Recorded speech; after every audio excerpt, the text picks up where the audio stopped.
लेकिन चांद तक पहुंचने के लिए चंद्रयान 3 कई अहम पड़ावों से होकर गुजरा। आंध्र प्रदेश के श्रीहरिकोटा से शुरू हुआ चंद्रयान 3 का सफर कई मायनों में बेहद अहम था। इसरो के वैज्ञानिकों ने मेहनत और सटीक प्लानिंग के दम पर चंद्रयान 2 की नाकामी के 4 साल के अंदर ही चंद्रयान 3 को चांद तक पहुंचा दिया। हालांकि करीब 41 दिनों के सफर के दौरान वैज्ञानिकों ने फूंक फूंक कर कदम रखे। 14 जुलाई की दोपहर 2:35 पर LVM-3 रॉकेट से चंद्रयान 3 को लॉन्च किया गया था। 1 अगस्त को चंद्रयान 3 पृथ्वी की कक्षा से निकलकर सफलतापूर्वक चांद की कक्षा में पहुंचा। 9 अगस्त को इसरो के कंट्रोल रूम से वैज्ञानिकों ने इसकी स्पीड कम की और चांद की तीसरी कक्षा में प्रवेश करवाया। 17 अगस्त को लैंडिंग मॉड्यूल को इसके प्रोपल्शन मॉड्यूल से अलग कर दिया गया। इसी लैंडिंग मॉड्यूल में प्रज्ञान रोवर और विक्रम लैंडर शामिल हैं। 18 अगस्त को डीबूस्टिंग प्रक्रिया को अंजाम दिया गया, जिसके बाद चंद्रयान 3 चांद के और ज्यादा करीब पहुंच गया और 21 अगस्त को चंद्रयान 3 ने 4 साल पहले 2019 में भेजे गए चंद्रयान 2 के ऑर्बिटर से संपर्क किया। और जैसे ही भारत ने चांद के दक्षिणी ध्रुव पर कदम रखा, देश के कई हिस्सों में जश्न मनना शुरू हो गया, जिसकी एक तस्वीर दिल्ली में मौजूद बीजेपी मुख्यालय से भी सामने आई। वहां बीजेपी अध्यक्ष JP नड्डा और गृह मंत्री अमित शाह मौजूद रहे। और जैसे ही इसरो ने चांद पर लैंडिंग का ऐलान किया, वहां तालियां बजने लगी। गृह मंत्री अमित शाह और बीजेपी अध्यक्ष JP नड्डा ने इसरो को इस मिशन की सफलता की बधाई दी। वहीं बीजेपी कार्यकर्ताओं ने पटाखे जलाकर इस कामयाबी का जश्न मनाया। इससे पहले वहां मौजूद बीजेपी कार्यकर्ताओं ने तिरंगा झंडा लहराकर भारत माता की जय के नारे भी लगाए। इस मिशन के कामयाब होने की खुशी में वहां मौजूद बीजेपी कार्यकर्ताओं ने एक दूसरे को मिठाई खिलाई और भारत की इस ऐतिहासिक कामयाबी के लिए इसरो को बधाई दी। इस बीच चांद फतह के बाद बेंगलुरु के इसरो मुख्यालय में चंद्रयान के नायकों का सम्मान किया गया। इसरो के चीफ S सोमनाथ ने चंद्रयान 3 मिशन के कामयाब होने पर इस मिशन से जुड़े वैज्ञानिकों का हौसला बढ़ाया और उन्हें पास बुलाकर चंद्रयान 3 मिशन की कामयाबी की बधाई भी दी। इस दौरान वहां कमांड सेंटर में मौजूद वैज्ञानिकों के चेहरे खिल गए। वो भी देश की इस बड़ी कामयाबी पर झूम उठे और वहीं पर जश्न मनाने लगे। चंद्रयान 3 मिशन को कामयाब बनाने में इसरो के कई वैज्ञानिकों ने अपनी अहम भूमिका निभाई। इसीलिए इसरो के चीफ डॉक्टर S सोमनाथ ने उनका हौसला बढ़ाया। इस बीच जैसे ही भारत को चांद पर सफलता मिली, जम्मू में CRPF के जवानों की खुशी का ठिकाना नहीं रहा। जवानों ने इस बड़ी कामयाबी पर जमकर जश्न मनाया और वो अपने कैंप में साथियों के साथ झूम उठे। CRPF के जवानों ने देश के चांद पर इतिहास रचते ही मिठाइयां बांटी और वैज्ञानिकों को इस कामयाबी पर बधाई दी। हम बहुत खुश हैं। हमारे फौजी भाई सारे इस पल को सब इसका सेलिब्रेट कर रहे हैं। जम्मू के उस कैंप में CRPF के जवान काफी देर तक झूमकर देश की इस बड़ी कामयाबी पर जश्न मनाते रहे। चंद्रयान 3 ने 14 जुलाई को आंध्र प्रदेश के श्रीहरिकोटा से उड़ान भरी थी और अब चांद के दक्षिणी ध्रुव पर सफल लैंडिंग की, जिसकी खबर मिलते ही इस मिशन की अगुवाई करने वाले वैज्ञानिकों में एक लखनऊ की ऋतु करिधाल के स्कूल में दुगना जश्न मनाया गया। क्योंकि एक तो भारत के इतिहास रचने की खुशी और दूसरा इस इतिहास को रचने में योगदान देने वाली ऋतु करिधाल। आज हम जितना अपने आप को गौरवान्वित महसूस कर रहे हैं, उसको शब्दों में बयान नहीं किया जा सकता। ऋतु करिधाल के स्कूल में प्रोजेक्टर लगाकर चंद्रयान 3 की लैंडिंग का लाइव टेलीकास्ट देखा गया और जैसे ही लैंडर चांद पर उतरा, वंदे मातरम के नारे लगने लगे।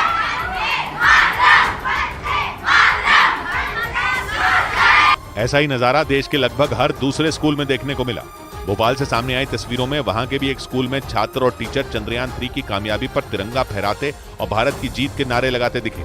और जोरदार जश्न की ऐसी ही कुछ तस्वीरें राजस्थान की राजधानी जयपुर से भी सामने आई। वहां ढोल बजाकर चंद्रयान 3 की सफलता का जश्न मनाया गया।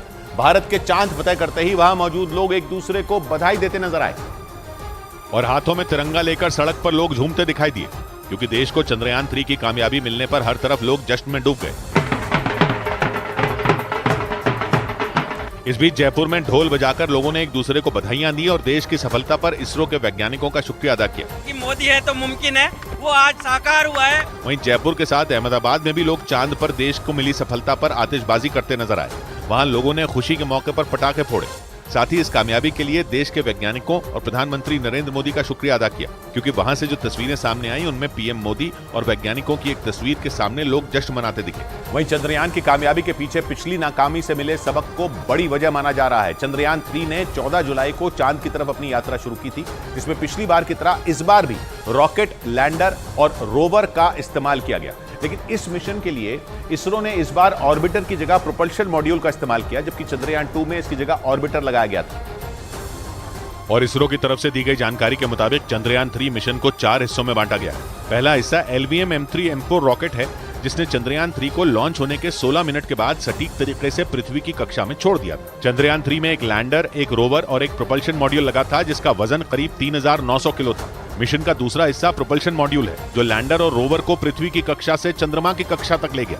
इसी तरह चंद्रयान 3 का तीसरा हिस्सा लैंडर विक्रम है जो 1726 किलो का है और एक बार चांद पर लैंड करने के बाद उसकी उम्र पृथ्वी के 14 दिनों के बराबर है। जबकि चंद्रयान 3 का चौथा हिस्सा रोवर प्रज्ञान है जिसे चांद पर पानी के साथ दूसरी चीजों की खोज के लिए बनाया गया है।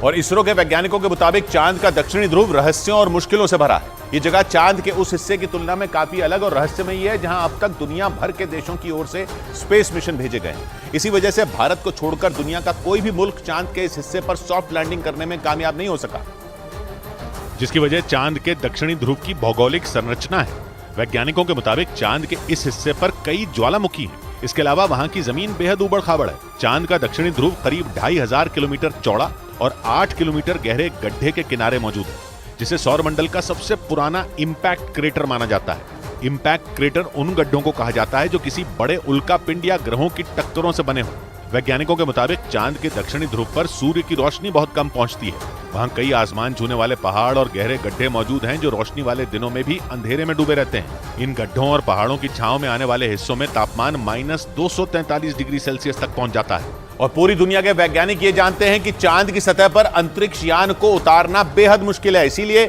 इसरो के वैज्ञानिकों ने लैंडर विक्रम के इंजनों में थ्रस्टर फायर का इस्तेमाल किया। इस प्रक्रिया को डीबूस्टिंग कहते हैं, जिसके जरिए अंतरिक्ष यान की रफ्तार कम की जाती है। क्योंकि स्पीड ज्यादा होने पर अंतरिक्ष यान की लैंडिंग में मुश्किल होती है और उसके क्रैश होने का खतरा बढ़ जाता है। इसीलिए इसरो के वैज्ञानिकों ने डीबूस्टिंग के जरिए लैंडर की रफ्तार को कम करने की तैयारी की। डीबूस्टिंग की प्रक्रिया के दौरान इंजन से थ्रस्टर फायर किए जाते हैं जो अंतरिक्ष यान को उल्टी दिशा में धकेलते हैं, जिससे उसकी स्पीड कम हो जाती है। लेकिन जरूरी यह है कि वर्टिकल लैंडिंग यानी खड़ी लैंडिंग के दौरान इंजन सही मात्रा में ऊर्जा बनाए। यानी इंजन में लगे थ्रस्टर का सही तरीके से काम करना बहुत जरूरी होता है, क्योंकि अगर इंजन के थ्रस्टर से कम या फिर ज्यादा ऊर्जा निकली तो फिर लैंडर का संतुलन बिगड़ जाता है और उसका चांद पर उतरना मुश्किल हो जाता है। लेकिन चंद्रमा की सतह पर उसके ऑर्बिट से अंतरिक्ष यान की रफ्तार कम करके उतारना वैज्ञानिकों के लिए सबसे मुश्किल काम होता है, क्योंकि वहां वायुमंडल नहीं है और पृथ्वी की तुलना में गुरुत्वाकर्षण बहुत कम है।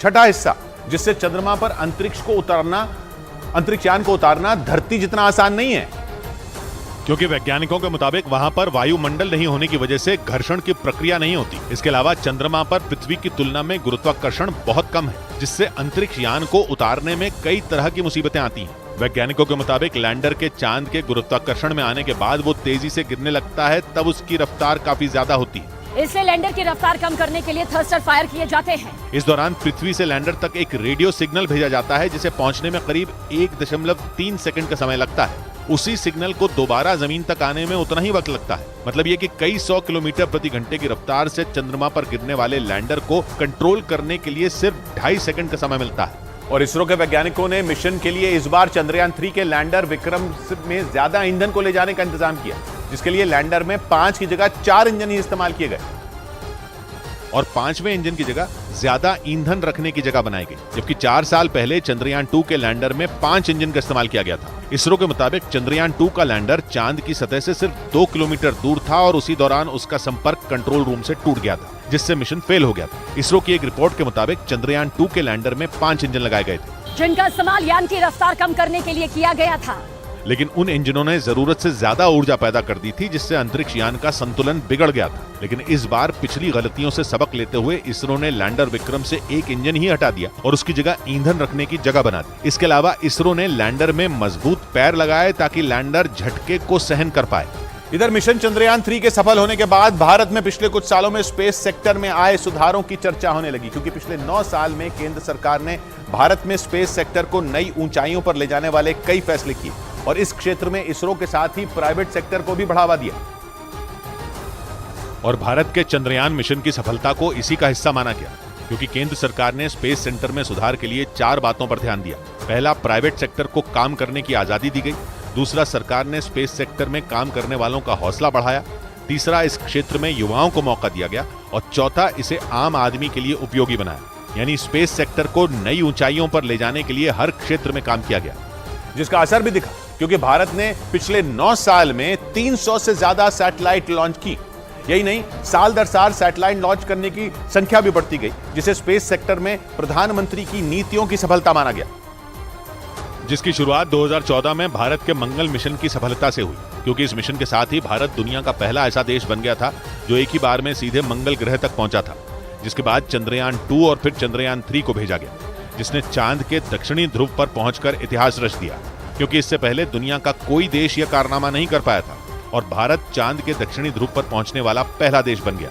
और मंगल मिशन के बाद भारत के मून मिशन ने भी दुनिया में अपना लोहा मनवाया, यानी भारत ने स्पेस सेक्टर में एक बार फिर अपनी ताकत का एहसास दिलाया और केंद्र सरकार के स्पेस सेक्टर में लाए गए बदलावों की दिशा में मील का पत्थर साबित हुआ।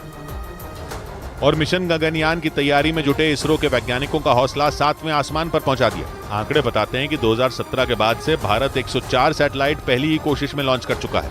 यही नहीं, पिछले 9 साल में भारत ने 389 विदेशी सैटेलाइट लॉन्च की, जिनसे 3000 करोड़ रुपए से ज्यादा की कमाई हुई। यही नहीं, प्रधानमंत्री की पहल पर 2019 में इसरो को आर्थिक तौर पर मजबूत करने के लिए न्यू स्पेस इंडिया लिमिटेड नाम की संस्था भी बनाई गई। यही नहीं, भारत ने चांद पर इंसानों और रोबोट से जुड़े मिशन के लिए अमेरिकी स्पेस एजेंसी नासा के साथ मिलकर आगे बढ़ने का फैसला लिया, जिसमें भारत का चंद्रयान 3 अहम भूमिका निभा सकता है। क्योंकि लैंडर विक्रम से निकला रोवर प्रज्ञान चंद्रमा के दक्षिणी ध्रुव से ऐसी जानकारी भेजेगा जो दुनिया के सामने पहले कभी नहीं आई, और इसरो और नासा दोनों उन जानकारियों का इस्तेमाल करके इंसानों और रोबोट को चांद पर भेजने के मिशन में इस्तेमाल करेंगे।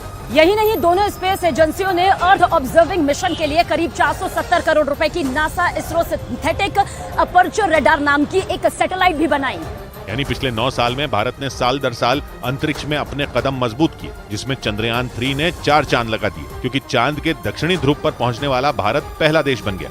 उधर भारत के चंद्रयान 3 के बाद जापान भी अपना स्पेसक्राफ्ट चांद पर भेजने वाला है। 26 अगस्त को भारतीय समय के मुताबिक सुबह करीब 6 बजे जापान की स्पेस एजेंसी स्मार्ट लैंडर को H2A रॉकेट के जरिए लॉन्च करेगी, जो चांद की सतह पर उतरकर उसके रहस्यों के बारे में जानकारी जुटाने की कोशिश करेगा। जापान की स्पेस एजेंसी जैक्सा यानी जापान एरोस्पेस एक्सप्लोरेशन एजेंसी के मुताबिक उनका पहला लक्ष्य स्लिम यानी smart lander for investigating moon को चांद की सतह पर सॉफ्ट लैंडिंग कराने का होगा। स्मार्ट लैंडर या स्लिम अपने नाम की ही तरह छोटा और हल्का रोबोटिक लैंडर है, लेकिन इसका मुख्य उद्देश्य चांद पर सटीक लैंडिंग की तकनीक की तलाश करना है। जापान के वैज्ञानिकों ने इसे चांद पर पहले से तय किए गए टारगेट पॉइंट पर उतारने की प्लानिंग की है।